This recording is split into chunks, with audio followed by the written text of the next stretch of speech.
الحمدللہ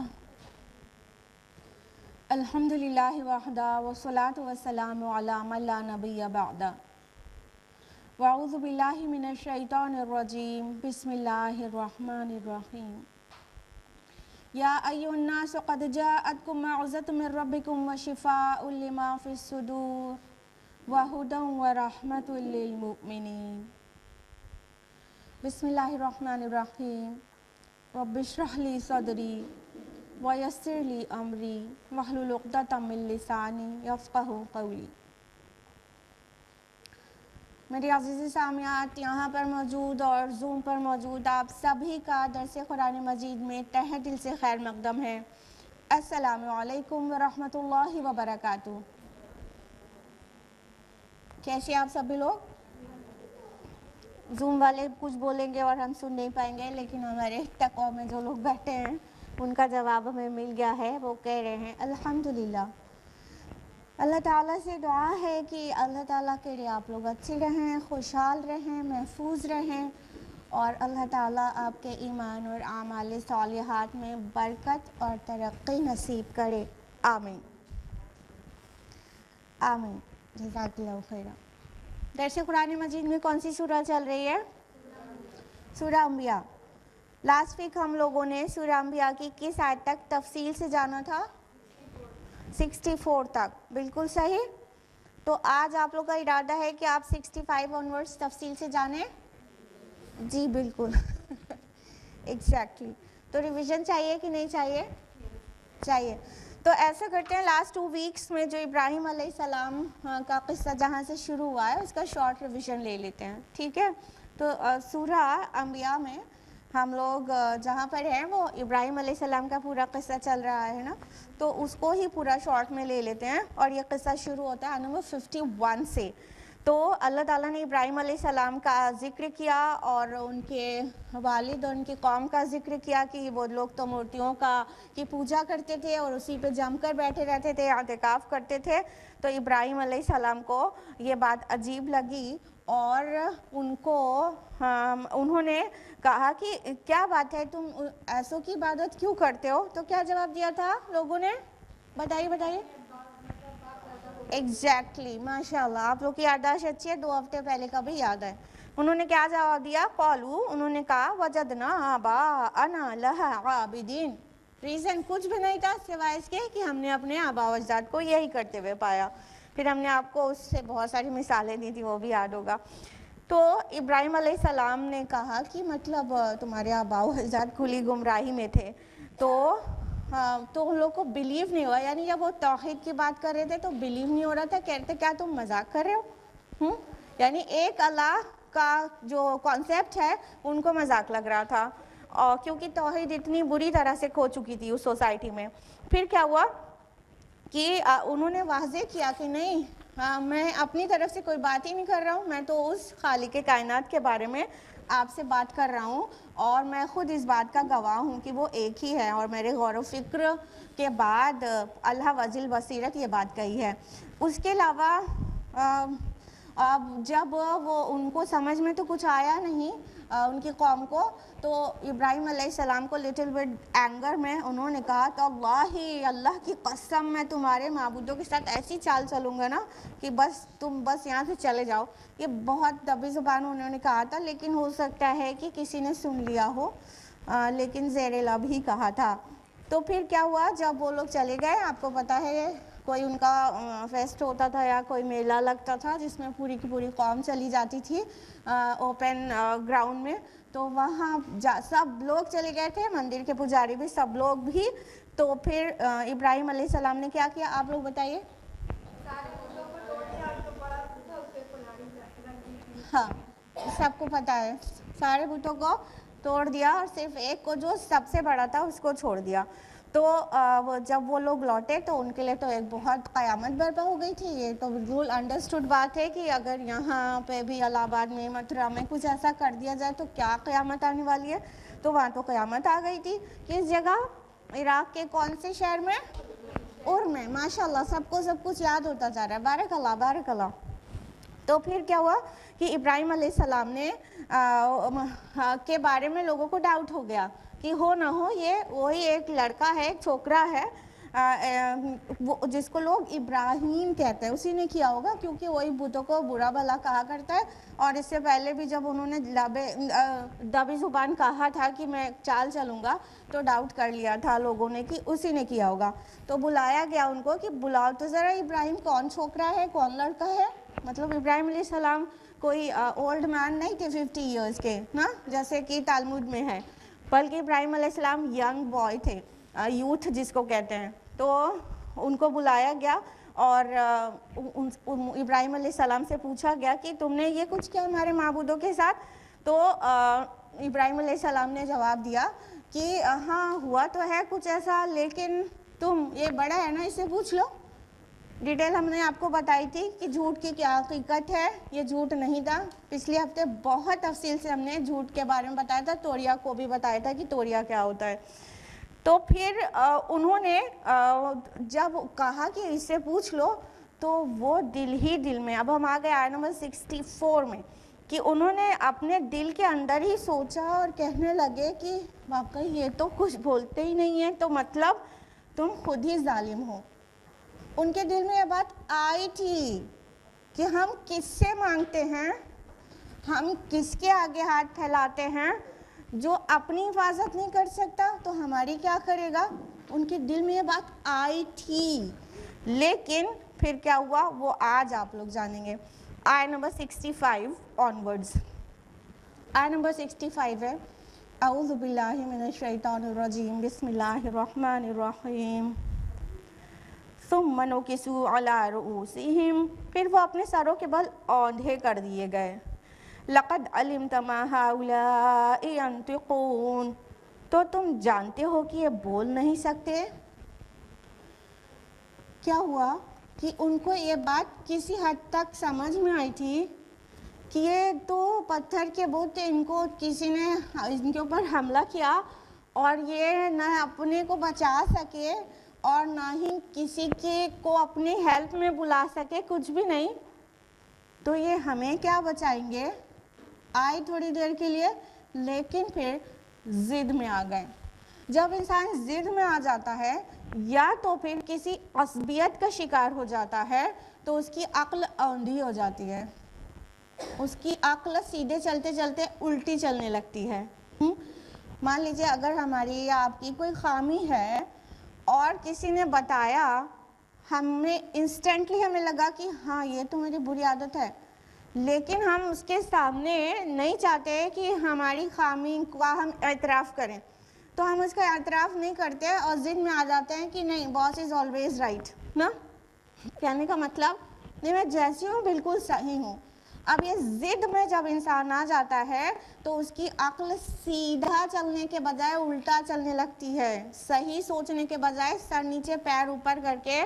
جس طرح امی لوگ کبھی اگزامپل دے دیتی ہیں کہ جب ہم نے ایک دم نارمل سی انڈرسٹوڈ بات پوچھ لے کہ اب ہم امی کیسے جائیں وہاں، تو سر نیچے پیر اوپر کر کے چلی جاؤ نا. تو یہ کہا گیا کہ جب انسان جب وہ بے تکی بات کرتا ہے یا ضد والی یا عصبیت والی بات کرتا ہے تو اس کی عقل صحیح چلنا چھوڑ دیتی ہے، پھر وہ الٹی ہو جاتی ہے، پھر بات سمجھ میں نہیں آتی. ایک بار انسان ضد میں آ جائے یا ایک بار کبر میں آ جائے یا ایک بار عصبیت کا شکار ہو جائے کہ نہیں ہمارے ہاں تو یہی ہوتا ہے تو یہی ہوگا، ہم اس کے خلاف لڑیں گے اور ہم کوشش کریں گے کہ ہم ثابت کر دیں کہ آئی ایم رائٹ. جو ہاں یہ فیلنگ آئی پھر تو بقیہ چیز بھی سمجھ میں آنے سے رہی. تو کیا اللہ تعالیٰ نے کیا کہا کہ پھر ان کے سر بالکل نکسوا علی رؤوسہم، وہ سر کے بل اوندھے کر دیے گئے، یعنی ان کا دماغ پلٹ گیا اور وہ سوچنے کے لیے پھر اب ان کے پاس عقل نہیں تھی. اب کیا تھا، صرف غصہ، صرف ناراضگی. اور پھر اس کے بعد انہوں نے کہا تم تو جانتے ہو نا یہ بول نہیں سکتے. تو اس کے بعد اچھا کچھ مفسرین نے ایسا بھی اس کو ٹرانسلیٹ کیا ہے کہ یہاں تم نکسوا علی رؤوسہم، اس کا مطلب سر جھکا دیا. تو تو یہ جو مطلب لیس اپروپریٹ ترجمہ ہے کہ پھر سر جھکا دیا، ورنہ جب جو یہ کہہ رہے ہیں اس کا مطلب ہوا کہ ہاں جب اپنی غلطی سمجھ آ گئی تو سر تو جھک گیا، شرمندہ ہو گئے کہ ہم ایسے کی عبادت کرتے ہیں جو خود اپنی حفاظت نہیں کر سکا۔ یہ ترجمہ کر کے یہ ایکسپلینیشن بھی دیا جاتا ہے، لیکن جو پرومیننٹ اوپینین ہے اور مور ریلائبل اوپینین ہے اسکالرز کی، وہ یہی کہتے ہیں کہ سر الٹ دیا گیا ایکچولی، یعنی سوچ ان کی پوری سیل کر دی گئی، اب ان کو سمجھنے کی صلاحیت باقی نہیں رہی۔ جب انسان عصبیت یا ضد کا شکار ہو جاتا ہے تو پھر سمجھ بوجھ اس کی ختم ہو جاتی ہے۔ تو ان لوگوں نے بس یہی جواب دیا کہ ارے تمہیں تو پتہ ہے نا کہ بول نہیں سکتے یہ لوگ۔ تو آیت نمبر 66 ہے، قال افتعبدون من دون اللہ ما لا ينفعکم شیئا ولا یضرکم۔ ابراہیم علیہ السلام نے کہا تو کیا تم لوگ اللہ کو چھوڑ کر ایسی چیزوں کو پوجتے ہو جو نہ ہی تمہیں کچھ نفع دے سکتی ہے اور نہ ہی تمہارا کوئی نقصان کر سکتی ہے؟ تو کتنی لاجیکل بات، بالکل سوٹیبل بات، صحیح وقت پر صحیح بات، یعنی اسی چیز کا تو موقع کا انتظار تھا نا، ان کو اس بات کا ڈر نہیں تھا کہ اس کے بعد ہوگا کیا، ان کو اسی پوائنٹ کا انتظار تھا ابراہیم علیہ السلام کو کہ واضح کر دیں کہ ایکچولی تمہارے معبودان کی کیا حقیقت ہے، یہ باطل کیوں کر ہیں۔ تو بس ابراہیم علیہ السلام نے وہ جواب، جیسے انہوں نے کہا یہ تو تم جانتے ہو نا کہ ہؤلاء ینطقون ما ہؤلاء ینطقون، تم جانتے ہو نا یہ لوگ بول نہیں سکتے، they can't utter a single word even نا۔ بس موقع مل گیا ابراہیم علیہ السلام کو، تو کہا کہ تم اللہ کو چھوڑ کر ایسے کو پوجتے ہو جو تمہیں کوئی نفع بھی نہیں پہنچا سکتا اور کوئی نقصان بھی نہیں، یعنی تم انہیں پوچھتے رہو تو تمہارا کوئی نفع نہیں ہونے والا، اور اگر ان کو پوجنا چھوڑ دو تو تمہیں کوئی نقصان نہیں ہوگا۔ اور بہت طرح سے سمجھ سکتے ہیں کہ کوئی تم نفع کی ان سے دعا کرو تو پورا نہیں کر سکتے تمہاری دعا کو پہنچ نہیں سکتے، ان کے کان نہیں ہیں، یہ سنتے نہیں ہیں، یہ تو پتھر کے ہیں۔ ہاں، اور اگر تم سوچتے ہو کہ اگر ان کی شان میں کچھ گڑبڑی کر دو گے تو ناراض ہو جائیں گے تو تمہارا نقصان کر دیں گے، تو نہیں، یہ نفع اور نقصان دونوں تمہارا نہیں کر سکتے۔ یعنی کہ اللہ تعالیٰ کا انٹروڈکشن ہو گیا یہاں پر کہ میں جس خالق کی طرف، میں جس رب کی طرف تمہیں بلا رہا ہوں، جس الہ کے عبادت کرنے کی میں دعوت دے رہا ہوں، جس کو میں کہہ رہا ہوں وہ ایک ہے، اکیلا ہے، تو وہ سنتا ہے، وہ جانتا ہے، وہ مدد کو پہنچتا ہے، اور وہ تمہیں تمہارے نفع اور نقصان پر پوری قدرت رکھتا ہے۔ یعنی اس کا الٹا بھی تو سمجھیں گے نا کہ تم ایسے کو پوج رہے ہو جو نہ تمہارا نفع کرے نہ نقصان، تو پھر اللہ تعالیٰ کا اس سے بالکل کنٹراسٹ جو ڈیفینیشن ہوئی وہ معبود حقیقی کی ہوئی، یہ باطل معبود کی حقیقت ہے، ان کی ڈیفینیشن ہے یا ان کی ڈیٹیل ہے۔ تو اللہ تعالیٰ کے بارے میں کیا ہوا مطلب کہ وہ تمہارے نفع اور نقصان کا پوری طرح سے قدرت رکھتا ہے، یعنی تم بولتے ہو، دعائیں کرتے ہو تو وہ سنتا ہے، تمہاری دعاؤں کو پہنچتا ہے، تم اپنے رزق میں برکت مانگتے ہو، اللہ کو منظور ہوتا ہے تو وہی دیتا ہے، اور تمہارے پاس جو کچھ ہے سب اللہ کا ہی دیا ہوا ہے۔ اور اگر اللہ کو ناراض کر دو تو تم کو پوری دنیا مل کے اس نقصان سے نہیں بچا سکتی جو اللہ اپنی ناراضگی میں تم کو پہنچانا چاہتا ہے۔ تو نفع اور نقصان کا اختیار کلی طور پر اللہ تعالیٰ کو ہے، تو چاہے یہ کھڑے بت ہو چاہے وہ پڑے بت ہو۔ اب آپ سمجھ ہی گئے ہم کیا کہہ رہے ہیں، وہ نہ نفع پہنچا سکتے ہیں اور نہ ہی نقصان پہنچا سکتے ہیں۔ انسان سوچتا ہے کہ ان کی شان میں کچھ گڑبڑی ہو گئی تو وہ ہمارے گھر میں ابھی یہ دیگ چڑھتی آئی ہے فلاں کی رضا کے لیے غیر اللہ کی، اور اگر ہم نے اب کی بار دیگ نہیں چڑھائی تو کہیں میرا بچہ نہ مر جائے، تو کہیں ہمارے رزق میں تنگی نہ ہو جائے، تو کہیں یہ نقصان نہ ہو جائے، تو کیا قرآن کی یہ آیات کافی نہیں، ہم وہیں تک اٹکے رہیں گے کیا؟ کہ نہیں یہ ابراہیم علیہ السلام کے بتوں کے بارے میں کہا گیا تھا، یہ سبھی غیر اللہ کے بارے میں، معبودان باطل کے بارے میں کہا گیا تھا نا، ہر اس کے لیے کہا گیا تھا جس کو اللہ کے علاوہ چھوڑ کر کسی کو بھی پکارا جاتا ہے تو وہ نہ نفع کا مالک ہے اور وہ نقصان کا مالک ہے۔ نفع اور نقصان کا مالک کون ہے؟ صرف اللہ ہے۔ اللہ توفیق دے کہ ہمارے عقائد اور ہمارے اعمال کی اصلاح ہو جائے۔ آیت نمبر 67 ہے، اُفٍّ لَکُمْ وَلِمَا تَعْبُدُونَ مِن دُونِ اللَّهِ أَفَلَا تَعْقِلُونَ، تف ہے تم پر بھی اور اس پر بھی جنہیں تم اللہ کو چھوڑ کر پوجتے ہو، تو کیا تم عقل سے کام نہیں لیتے؟ یہ اف جو ورڈ ہے جس کو اردو میں کہا گیا تف ہے تم پر، یہ اف یہ ورڈ ہے، یہ کیا ہے؟ Expression of ugliness, expression of disgust. جب کوئی چیز گندی، ان پلیزنٹ، کراہت والی ظاہر کرنی ہوتی ہے تو انسان کہتا ہے اف۔ تو یہ ایک کائنڈ آف ایکسپریشن ہے جو شو کرتا ہے کہ دس از سم تھنگ ڈسگسٹنگ، یہ بالکل کراہت والی اور بیزاری والی چیز ہے، تو ایسے وقت میں انسان کہتا ہے اف۔ تو ابراہیم علیہ السلام نے کیا کہا؟ مطلب بیزاری کا اظہار کیا، ڈسگسٹ کا اظہار کیا، انہوں نے کہا تف ہے تم پر، تم پر بھی اور انہیں بھی، ان پر بھی جن کو تم اللہ تعالیٰ کو چھوڑ کر پوجتے ہو، تو کیا تم لوگ عقل سے کام نہیں لیتے؟ تمہارے عقلیں نہیں ہیں، تمہارے سر میں اللہ کا دیا ہوا برین نہیں ہے، تم اس سے کام لے کر نہیں سوچتے؟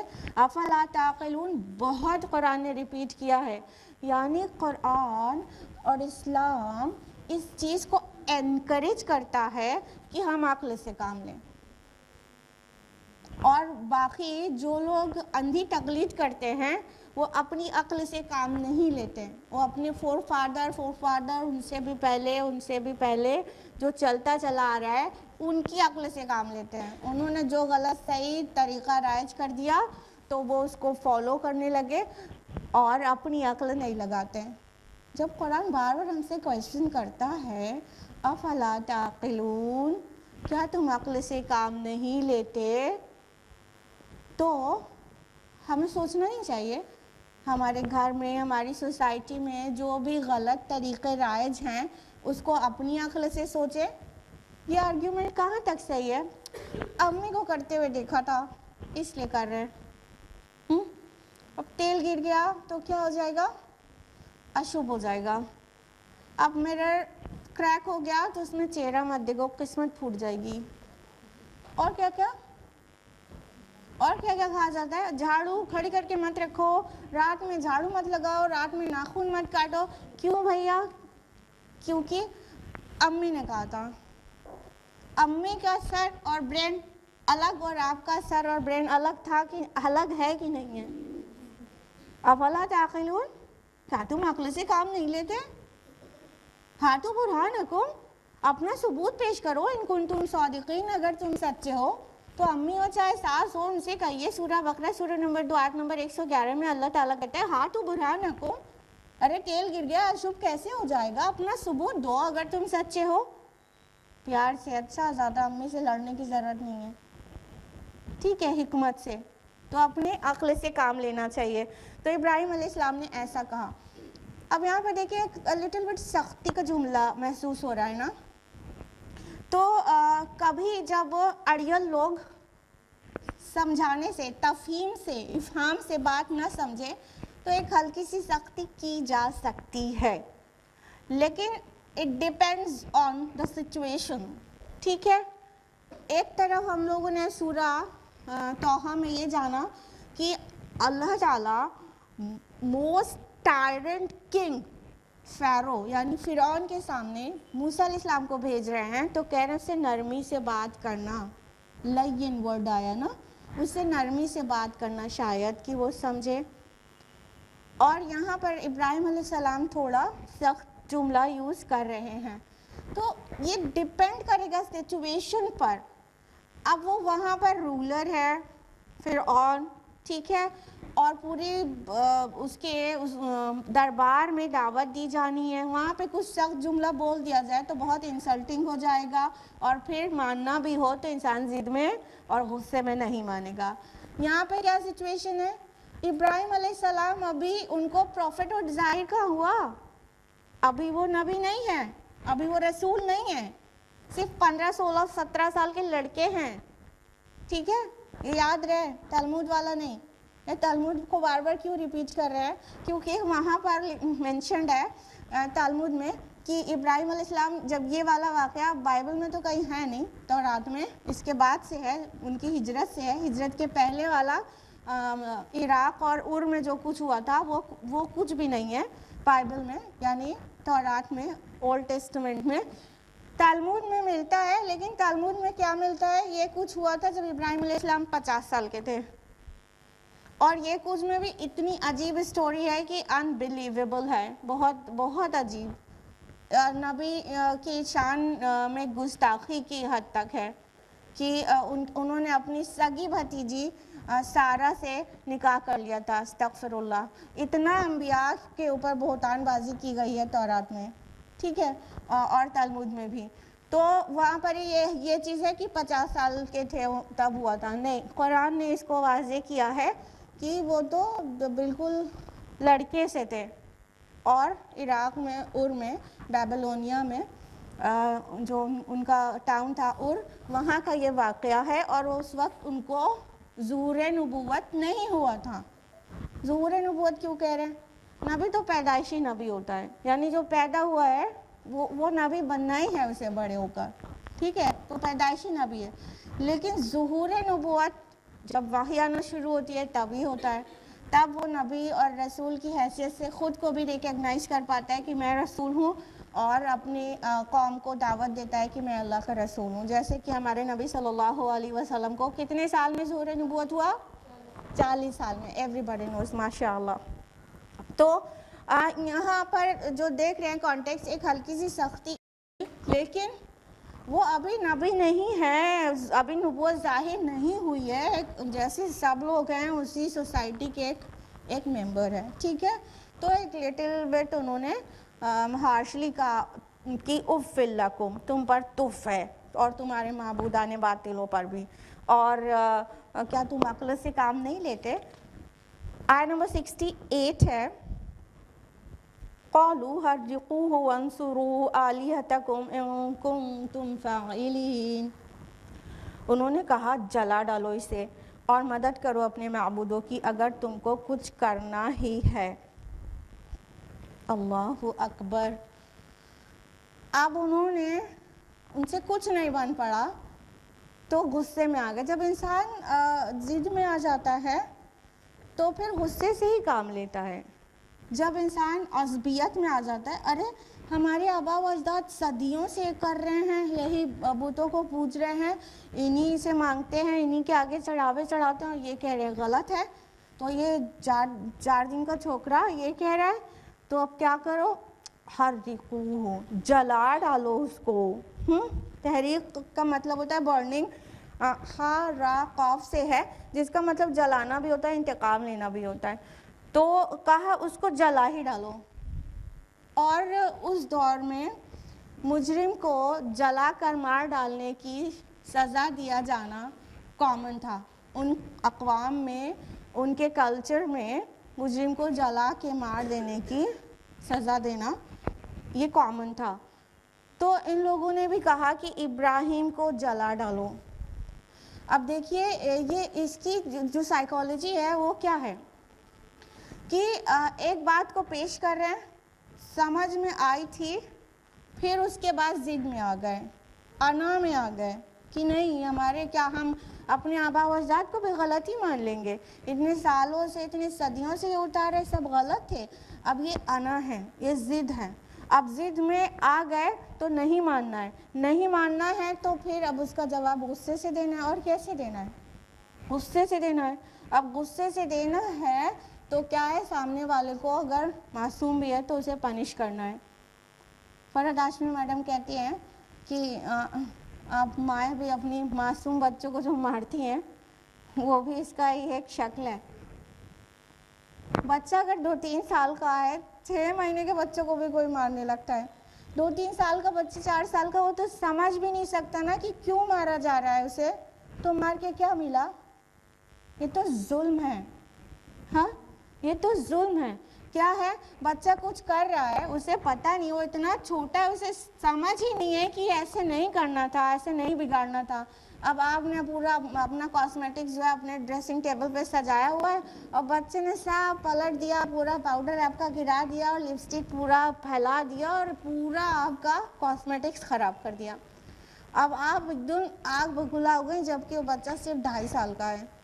اسے نہیں پتا تھا یہ نہیں کرنا چاہیے تھا لیکن آپ کو غصہ آ گیا. اس کو پتہ بھی نہیں ہے کہ مار کیوں رہے ہیں اس کو، لیکن آپ نے پیٹ کر رکھ دیا. یہ ظلم کیا کیونکہ اسے سمجھ ہی نہیں تھی ایسا نہیں کرنا تھا. اور آپ کے مارنے سے بھی ایون اسے سمجھ نہیں آیا کہ ہمیں مارا کیوں گیا، اور آپ کو پتہ ہے کہ اگلی بار وہ پھر ہوتا ہی ہے. تو مارنا ظلم نہیں ہوا کیا؟ وہی کیا تھا ان لوگوں نے. سمجھنا تو ان کو تھا نہیں، تو پھر کیا کیا؟ ظالمانہ فیصلہ کیا کہ کچھ نہیں، اب اس کو جلا ڈالو اور اس کو آگ میں ڈال دو. اسرائیلی روایات میں آتا ہے کہ 5 گز دوری میں لکڑی کا الاؤ جلایا گیا تھا. کہا جاتا ہے کہ پوری قوم نے لکڑیاں چنی تھیں اور لا کے اس میں مطلب اکٹھا کی تھی اس آگ کے الاؤ کو جلانے کے لیے، انکلوڈنگ ہز فادر. ابراہیم علیہ السلام کے والد بھی اس میں تھے. تورات میں تو تاریخ نام آتا ہے اور قرآن آزر کہتا ہے. ٹھیک ہے، تو آزر کو کچھ لوگ کہتے ہیں والد تھے اور کچھ لوگ اس کو تعویلات دے کر کہ وہاں پہ تاریخ ہے تو کہتے ہیں نہیں آزر چچا تھے. ہم کو نہیں لگتا کہ غیر ضروری تعویلات یا اسرائیلی روایات پہ رلائی کر کے ہمیں زبردستی تعویل دینا چاہیے. بہرحال یہ زیادہ پرومیننٹ اوپینین ہے کہ آزر ان کے والد ہی تھے. تو وہ جو والد تھا ابراہیم علیہ السلام کا، اس نے بھی لکڑیاں چن چن کے جمع کی تھی اپنے ہی بیٹے کو برن کرنے کے لیے.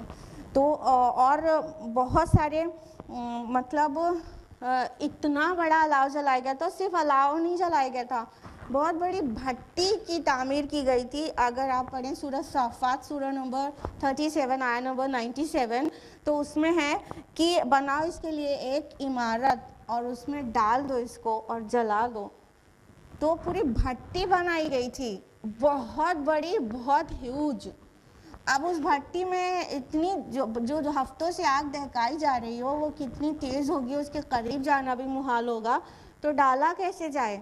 تو منجنیق جانتے ہیں آپ لوگ؟ منجنیق ہوتی ہے جس میں پتھر پھنسا کے پھینکا جاتا ہے کھینچ کے، جیسے گلیل ہوتی ہے نا تو وہ چھوٹی ہوتی ہے، اسی ٹیکنیک پہ بہت بڑے بڑے پتھروں کو دور پھینکنے کے لیے منجنیقیں ہوتی ہیں.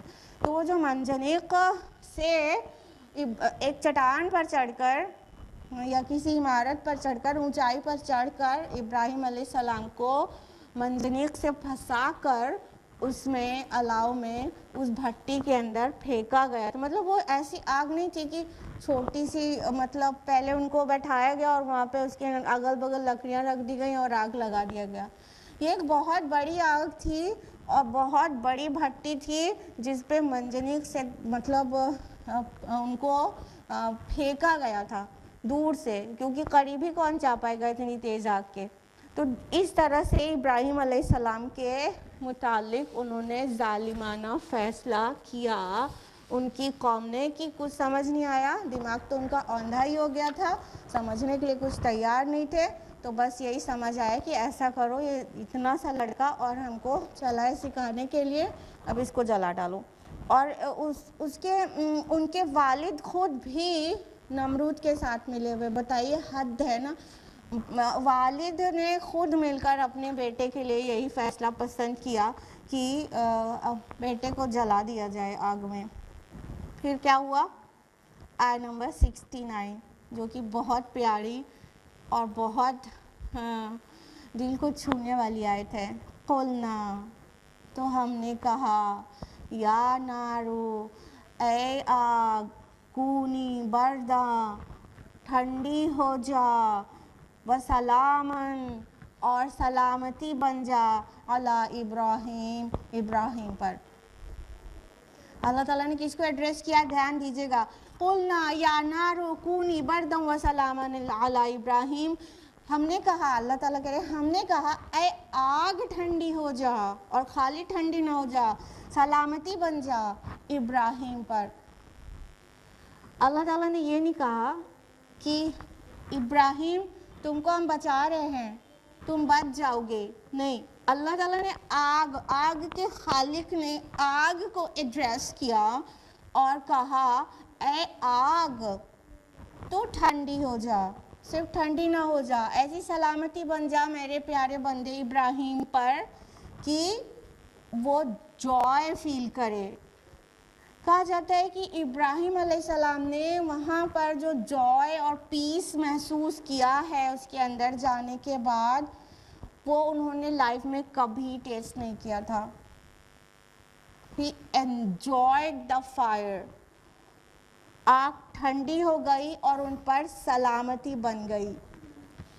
اب زیادہ عقل رکھنے والے لوگ یہ کہتے ہیں کہ کچھ تو کہیں گے کیسے ہو سکتا ہے، آگ کا کام ہے جلانا، اور وہ ٹھنڈی کیسے ہو سکتی ہے، اور وہ سیف کیسے ہو سکتا ہے، یعنی ڈاؤٹ. دوسرے لوگ جو ایمان رکھتے ہیں لیکن ان کو یہ معجزاتی پہلو سمجھ میں نہیں آتے، خرق عادت چیزیں انہیں سمجھ میں نہیں آتی. ریزن یہ دیتے ہیں روشن خیال انورٹڈ کامرس لوگ کہ اسے دوسرے لوگ کو سیٹسفائی نہیں کر سکتے، تو ان کو سیٹسفائی کرنے کے لیے وہ اس کا کوئی نہ کوئی تعویل اس کو دے دیتے ہیں، کوئی ریزن بنا کے کچھ بھی کر کے دے دیتے ہیں. جیسے کہ موسیٰ علیہ السلام کو بچانے کے لیے اللہ تعالیٰ نے معجزہ ظاہر کیا تھا، ہاں، کہ عصا کو مارو اور دریا پھٹ جائے گا، اور نکل گئے. تو کچھ روشن خیال لوگ انورٹڈ کامرس مسلمانوں کی بات کر رہے ہیں، کہتے نہیں نام نہیں لے رہے نا، نہیں، یہ ایکچولی ہائی ٹائڈ لو ٹائڈ کا ایفیکٹ تھا. اب لو ٹائڈ میں موسیٰ علیہ السلام بیچ میں راستہ بن گیا تھا، موسیٰ علیہ السلام اور آرمی نکل گئی تھی، ان کے بنی اسرائیل نکل گیا تھا، اور جب فرعون اور اس کا لشکر آیا تھا تو ہائی ٹائڈ ہو گیا تھا. مد و جزر ہوتا ہے نا، کیا کہتے ہیں، جوار بھاٹا نا، وہ اس کا اثر تھا. تو جب ان کا فرعون کی آرمی کا ٹرن آیا تھا تو وہ ہائی ٹائڈ ہو گیا تھا. مطلب کسی طرح اس کو تعویل پہنا کر اس کو کہا جاتا ہے کہ یہ نیچرل فینومینن ہے. اب ہم لوگوں کو سمجھنے کی بات یہ ہے کہ اللہ تعالیٰ نے یقیناً کچھ فزیکل لاز بنائے ہیں، اور وہ ہے سسٹم میں، وہ کام اسی وے میں کرتے ہیں جس طرح اللہ تعالیٰ نے انہیں حکم دیا ہے. اور جو فزیکل چینجز اور کیمیکل چینجز ہوتے ہیں وہ محکم تو ہیں، مستقل بھی ہیں، لیکن اٹل نہیں ہیں. فزیکل لاز کا خالق کون ہے؟ آگ کا کام ہے جلانا، پانی کا کام ہے ڈبانا، ٹھیک ہے. یہ جو فزیکل لاز ہیں ان کا خالق کون ہے؟ کون ہے؟ اللہ تعالیٰ. تو اللہ تعالیٰ نے فزیکل لاز بنائے ہیں انسانوں کے لیے. اللہ تعالیٰ جو کہ خود فزیکل لاز کا خالق ہے، وہ باؤنڈ نہیں ہے کہ وہ فزیکل لا اسی وے میں ورک کرے. مطلب عام طور پر جو فزیکل چینجز، کیمیکل چینجز ہوں گے، اگر یہ محکم اور مستقل نہ ہوتے فزیکل لاز تو کیا ہوتا؟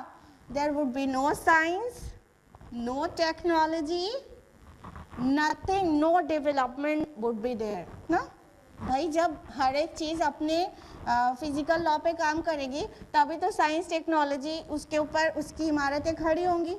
اب روز روز تبدیل ہو جائے، یعنی آگ کبھی جلائے اور کبھی نہ جلائے، پانی کبھی ڈبائے اور کبھی نہ ڈبائے، ہاں، اور لوہا کبھی thousands of degree centigrade پر میلٹ ہوتا ہے، کبھی 5 ڈگری پہ میلٹ ہو جائے. اگر یہ ساری چیزیں بہت ایسی فلکچویٹنگ ہوتی تو پھر کیا سائنس ٹیکنالوجی کا تو نام ہی نہیں ہوتا دنیا میں.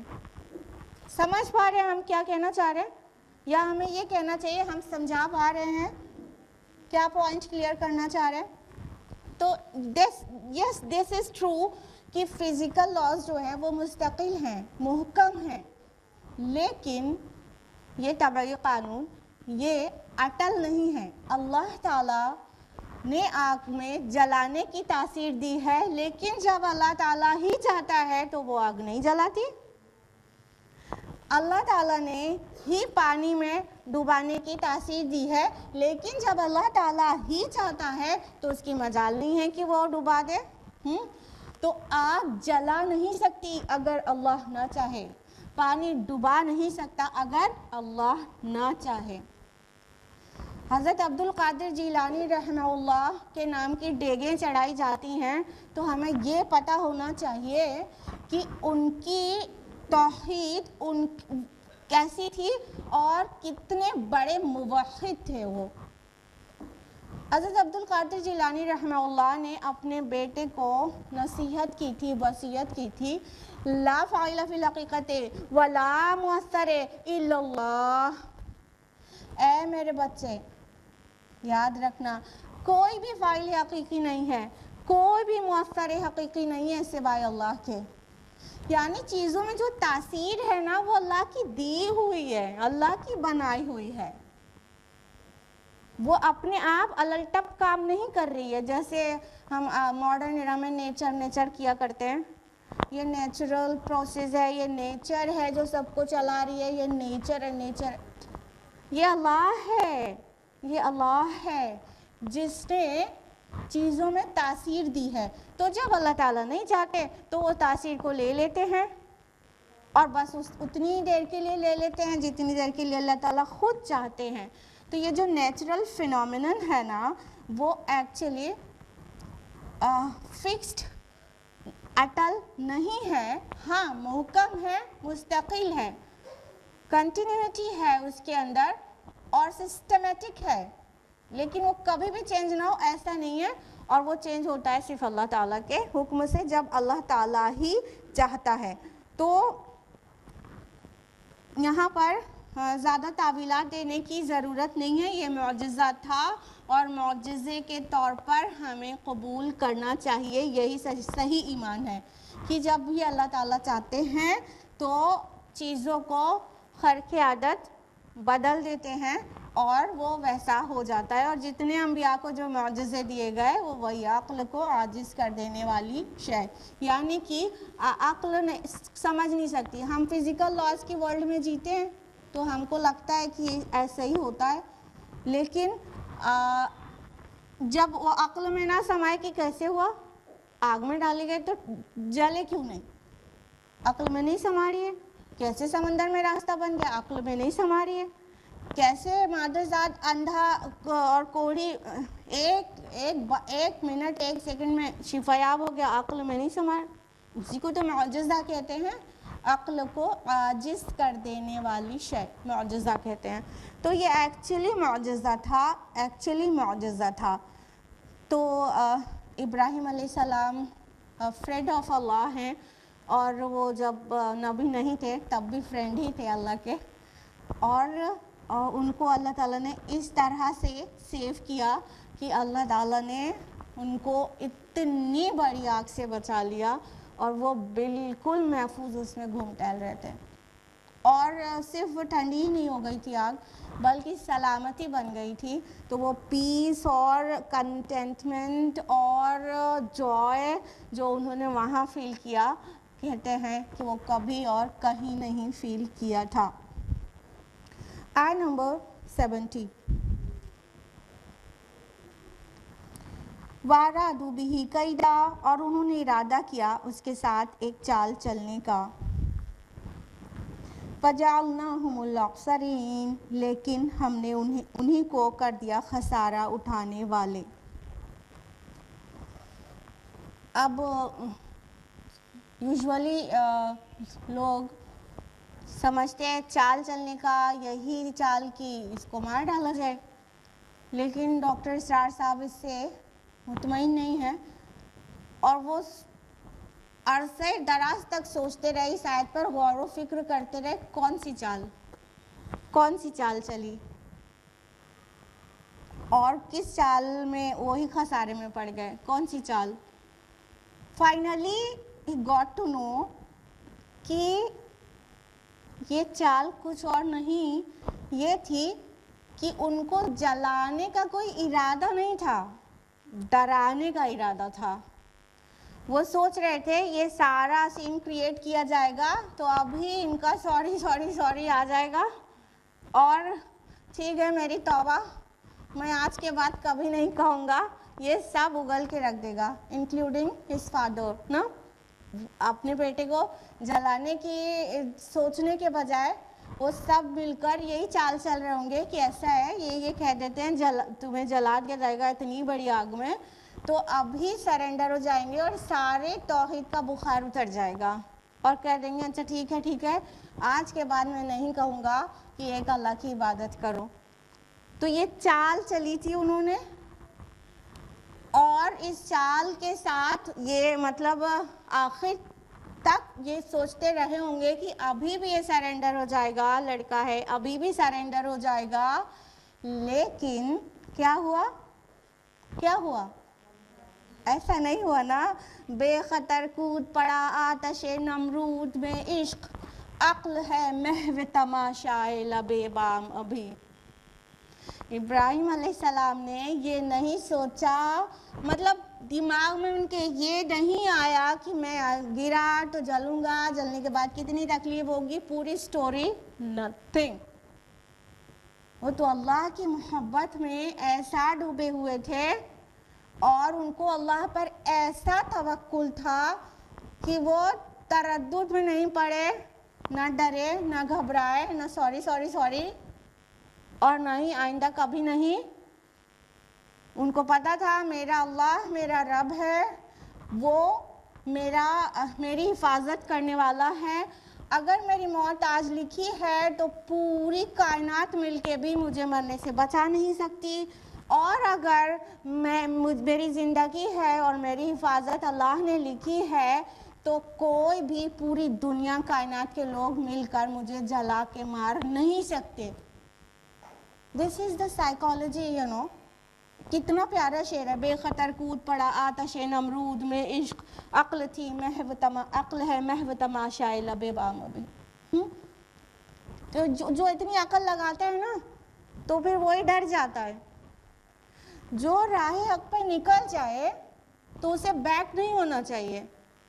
پھر کیا ہوگا، پھر کیسے ہوگا، تو پھر بچوں کا کیا ہوگا، اگر ہم اس خطرے میں پڑے مر گئے تو میرے بچوں کو کون دیکھے گا. بس عقل ہماری لگنا شروع ہوتی ہے اور ایمان رخصت ہو جاتا ہے. یہ ٹرائلز ہوتے ہیں، ٹرائلز، یہ آزمائشیں ہوتی ہیں اللہ تعالیٰ کی طرف سے. ہارڈشپس آتی ہیں چیک کرنے کے لیے. اور ابراہیم علیہ السلام کی پوری زندگی بڑی بڑی آزمائشوں سے بھری ہوئی ہے، اور ہر آزمائش کے بعد انہیں ایک بڑا عزت، بڑا رتبہ، بڑا مقام ملا ہے. ان کو خلیل اللہ کہا گیا، ان کو امامت الناس کے منصب پر فائز کیا گیا. اس سے پہلے قربانیاں تھی نا، اپنے بیٹے کو ذبح کرنے کا اشارہ ملا اور حاضر، آگ میں ڈالنے کا فیصلہ کیا گیا، تیار. اور بیٹے کو بے آب و گیا وادی میں دودھ پیتے بچے کو اور بیوی کو چھوڑ کے وہاں سے پلٹ جانے کا حکم کر دیا. اتنی دعاؤں کے بعد ملا بیٹا، بڑھاپے میں اس کو حوالے کر دیا، مکہ میں چھوڑ کے نکل گئے. جب اللہ تعالیٰ نے انہیں آزمایا وہ دم آزمائش میں کھرے اترے، کیونکہ ان کی سائیکالوجی کلیئر تھی، وہ اللہ تعالیٰ پر بھروسہ کرتے تھے. صحابہ کی سائیکالوجی بھی ایسے ہی نبیوں سے سیکھی ہوئی سائیکالوجی ہے نا، اپنے پیارے نبی صلی اللہ علیہ وسلم سے بھی اور دیگر انبیاء سے بھی. 313 صحابہ کیسے جیت گئے بدر میں؟ اللہ کے توکل پر. اور موسیٰ علیہ السلام کیسے پار ہو گئے اپنی پورے بنی اسرائیل کو لے کر؟ اللہ کے اوپر توکل کر کے. کچھ باتیں سمجھ میں نہیں آتی ظاہر میں، یعنی جو مینس ہے نا، مینس وہ جواب نہیں دے سکتے آپ کو، وہ جو ذرائع اسباب ہیں. اللہ پر توکل ہوتا ہے تو ہر منزل آسان ہو جاتی ہے، بس ہم ٹرائلز میں پٹ کیے جاتے ہیں، اور جب اس میں کامیاب ہو جاتے ہیں تو ریوارڈ ہمارا دنیا میں بھی انتظار کر رہا ہوتا ہے، صرف آخرت میں نہیں، دنیا میں بھی ریوارڈ ہمارا انتظار کر رہا ہوتا ہے. تو کسی نے بہت خوب ہی سمجھا ہے کہ اگر پریشانی اور مصیبت اپنی پیک پر ہے تو کبھی سرنڈر مت کرو، کبھی اسٹیپ بیک مت ہو، کیونکہ سمجھ جاؤ اب یہ پیک پر پہنچ گئی ہے تو اب خوشخبری کا دور آنے والا ہے، اس کے بعد ریوارڈ کا ٹائم ہے. تو جب پریشانیاں یا آزمائشیں پیک پر ہو تو بس وہ پیک پر تو پہنچ گئی نا، اب تو اس کے بعد آسانی آنے والی ہے نا. فَإِنَّ مَعَ الْعُسْرِ يُسْرًا إِنَّ مَعَ الْعُسْرِ يُسْرًا. سمجھنا چاہیے ہم لوگوں کو قرآن مجید میں پیش کی گئی سائیکالوجی، اور قرآن مجید میں ظاہر کیا گیا، بتایا گیا انبیاء علیہم السلام کا ایمان. تو یہ ایمان تھا ان کا. یہاں پر جو کہا گیا کہ انہوں نے ایک چال چلنے کا ارادہ کیا، لیکن ہم نے انہی کو کر دیا خسارہ اٹھانے والے. فَجَعَلْنَاهُمُ الْأَخْسَرِينَ آیا ہے افعل کے وزن پر، اکثر یعنی سب سے زیادہ نقصان اٹھانے والے. بتائیے منہ کی کھا کر رہ گئے کہ نہیں؟ ایک بندے خدا کو چلے تھے آگ میں جلانے، انکلوڈنگ دا کنگ، اور پورا جو بادشاہ سمیت پوری قوم منہ کی کھا گئی کہ نہیں؟ ایک بندے کے سامنے سب کی کیسی بے عزتی ہوئی ہوگی، کیسا ان کا امپریشن بنا ہوگا. ایک بندے کے سامنے سب منہ کی کھا گئے. اتنی بڑی آگ اتنے ہفتوں سے دہکائی جا رہی تھی، اتنے سب مل کے کر رہے تھے، اور اللہ تعالیٰ نے کیسے بچا لیا. اب اتنے کلیئر سائنس کے بعد بھی حق کو نہ پہچان پائے تو کیا افلا تعقلون؟ کیا تم عقل سے کام نہیں لیتے؟ عقل سے کام نہیں لیتے؟ تو اس کے بعد بھی عقل سے کام کیوں نہیں لیا؟ وہی ضد اور وہی انا اور وہی عصبیت.